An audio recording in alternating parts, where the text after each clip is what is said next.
어디 보자. 오늘이 2월 23일이니까 이제 딱 2달 남았어요. 뭐 어떻게 생각하고 있어요? 거기서 계속 살 생각? 아니면 다른 집 구해서 나갈 생각?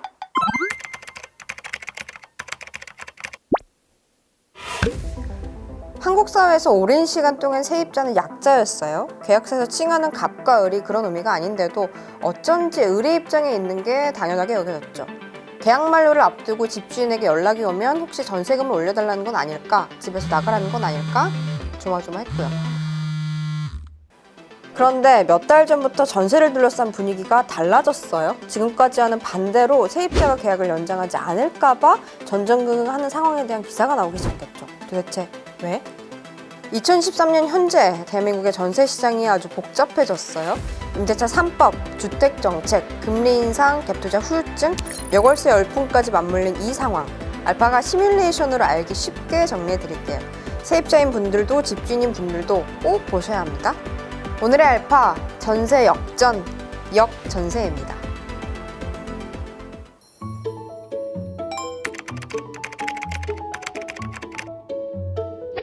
아유, 잘 생각했어요. 아무리 지금이 역전세 상황이라지만 좋은 집 구하기가 어디 쉽나요? 근데 전세금은 어떻게 해야 될까? 지난번 계약할 때 전세금이 2억 원이었잖아요. 지금 전세금 그대로 가면 묵시적 갱신이에요.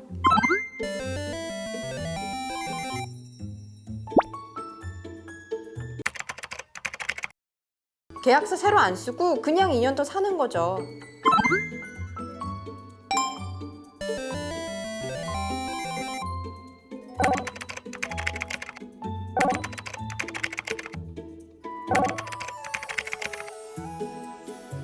집주인이 보증금을 일부 돌려주는 건 힘들다고 했거든요.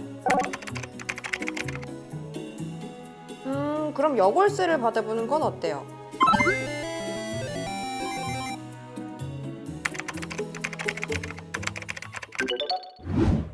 역전세, 역월세라는 말 최근 뉴스에서 꽤 많이 들어보셨을 거예요. 지금이 전세난이라면 세입자는 최대한 낮은 가격으로 집을 구해야 되는데 들어갈 집이 없어요. 왜냐? 당연히 집주인은 최대한 높은 가격에 세입자를 구하고 싶을 테니까요. 어떻게든 집을 구해야 되는 세입자들은 무리를 해서라도 비싼 전셋집에 들어가야겠죠.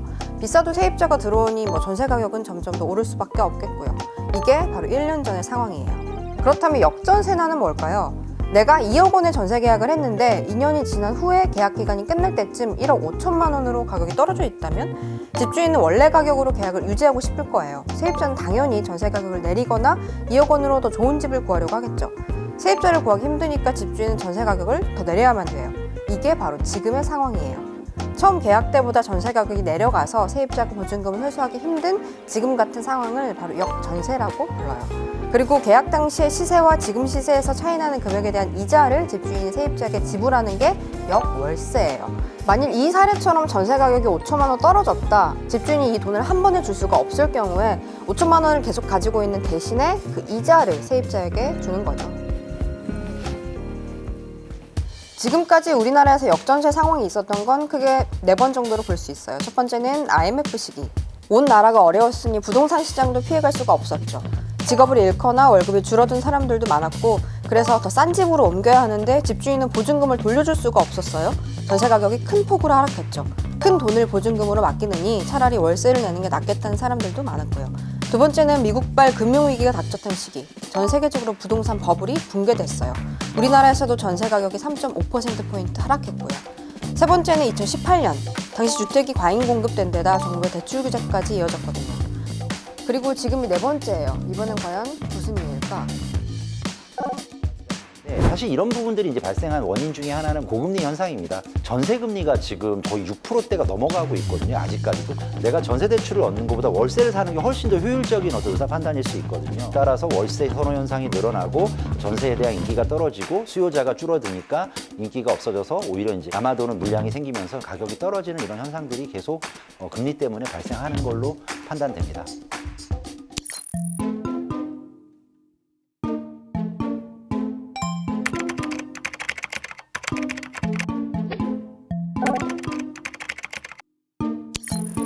여골세는 2018년 역전세 상황일 때 처음 생겼다고 해요. 오랫동안 이어진 제도는 아닌 거죠.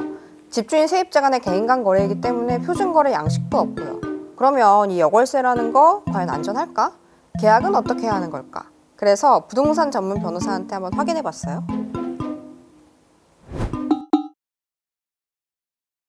굳이 뭐 새로운 계약서를 작성할 필요는 없는 것이고, 다만 이제 차후에 또 임대인이 마음이 변해서 이자를 지급하지 않을 경우도 이제 발생할 수 있으니까 그런 정도를 대비하기 위해서 기존 계약서에 특약 사항을 더 추가하는 그런 정도의 방법이 있을 것 같습니다. 임대차 보증금을 이제 보호하기 위해서 있는 게 확정일자 제도인데, 금액이 오히려 이제 줄어드는 그런 뭐 면도 있는 부분이라서 확정일자는 그대로 두고 다만 이제 대항력을 계속 유지하는 방향으로 이제 계약을 진행하시면 될 것 같습니다. 통상은 세입자가 대출 이자를 부담하게 되는 정도를 이제 보통은 많이 합의를 하실 텐데, 그것이 아니더라도 이제 당사자 간의 합의로 가능할 것이고, 이자 제한법상 뭐 연 20%가 넘어가면 또 무효다라는 내용도 있으니까 그 부분을 감안해서 이제 합의를 하시면 될 것 같습니다.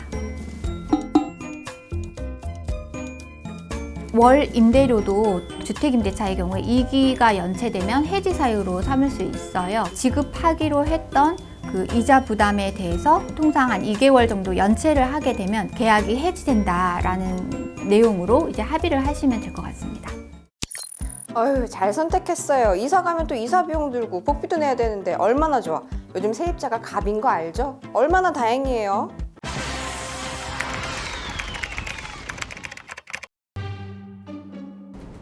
이번 역전세 대란에 대한 기사나 영상을 보면 많이 달린 댓글이 세입자가 갑이 됐다는 말이에요.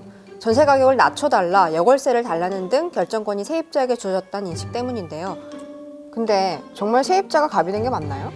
우리나라의 이제 전월세 시장이라는 것이 임대인이 그러니까 보증금을 보유하고 있지 않은 상황이기 때문에 계약이 만기가 되면 신규 세입자를 구하지 못했을 경우에 이제 쉽게 나갈 수가 없는 이제 그런 구조적인 문제가 있습니다. 그렇기 때문에 이제 임차인이 갑의 지위에서 이런 권리를 행사한다라기보다는 전월세 시장의 그 보증금의 등락이 최근 들어 짧은 기간 내에 이제 수억씩 오르고 내리고가 너무 급격하게 이루어지는 상황에 있고, 막대한 보증 금액을 내고 임차를 하는 제도를 유지하고 있는 나라는 리퍼블릭 오브 코리아밖에 없습니다.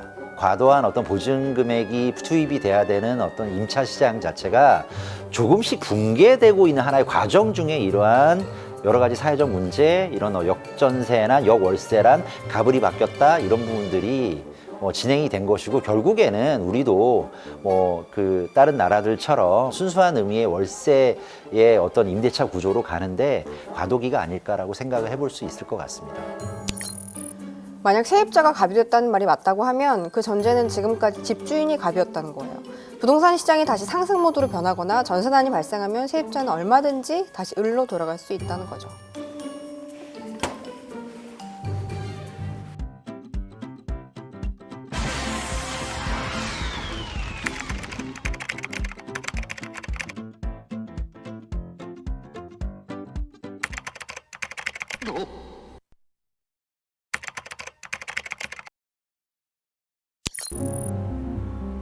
집은 삶에 큰 영향을 끼치는 골칫덩어리 정도일 것 같아요. 노동만으로는 집을 살 수 없는 현실? 지금 저희 집이라고 할 수 없어요. 은행의 집이에요. 그 어떤 경우에도 나는 주거가 안정적인 적이 없었어요. 2년마다 공포감이 극대화된다? 억압이 아닐까요? 내 집 없다라는 게. 청년들한테 하나의 더 짐이 된 느낌? 숙제가 된 느낌? 집은 사는 곳일까 아니면 사는 곳일까? 산업화가 시작되고 사유재산 개념이 등장하면서 이 질문은 거주지역과 나이, 성별을 넘어 인류 공통의 고민으로 떠올랐어요. 하지만 우리나라처럼 부동산이 최고의 가치인 곳이라면 어느새 집은 거주하는 곳이 아니라 재산의 다른 이름이 됐죠. 어느 아파트를 샀는지, 그 집은 몇 평인지가 가장 큰 자랑거리인 나라예요. 일단 집을 먼저 사라, 몇 살까지 집이 없으면 실패한 삶이다, 이런 말도 심심찮게 들리고요. 그러면서 전세 월세 시장도 계속 문제가 생기고 있어요. 주택의 기능은 두 가지입니다. 첫 번째는 사용 가치가 있고요. 그것은 내가 나의 실거주하는 목적으로 해서 나의 어떤 그러한 아름다운 보금자리를 꾸미는 그러한 기능이 있고, 두 번째는 자산으로서의 기능도 뭐 도외시할 수는 없거든요. 교환 가치라고 보는데, 뭐 이러한 현상들은 우리나라에만 있는 게 아니라 다른 나라에도 주택의 기능이 사용 가치와 교환 가치가 다 존재합니다. 그럼에도 불구하고 폭등하는 어떤 주택 가격이라든가 그다음에 부동산 가격 때문에 뭐 이런 부분에 참여하지 못한 서민들 입장에서 이런 부분들을 좀 해소하기 위해서는 집값이 오르거나 떨어지거나 횡보하는 와중에도 꾸준하게 공급을 해서 집이 충분하다라는 어떤 그런 시그널도 국민들에게 좀 계속적으로 줘야 되는 것 같고요. 직장과 주거가 근접한 지역, 즉 직주 근접한 지역에 다양하고 저렴하고 그런 주택을 공급할 수 있는 도심 내 밀도 있는 개발이라든가 이런 것들을 꾸준하게 추진하는 것이 궁극적인 주택 가격을 안정화를 하고 국민들의 주거 복지를 향상시킬 수 있는 그런 하나의 큰 흐름이 되지 않을까. 지금 우리나라에서 집은 한 가지 의미로 설명되지 않아요. 누군가에게는 소유하는 재산, 누군가에게는 삶을 영위하는 공간, 누군가에게는 2년에 한 번씩 옮길 수밖에 없는 대상이죠. 여러분에게 집은 어떤 공간인가요? 지금 당신의 집에 만족하고 있나요? 2년 후 여러분이 살아갈 곳은 어디인가요?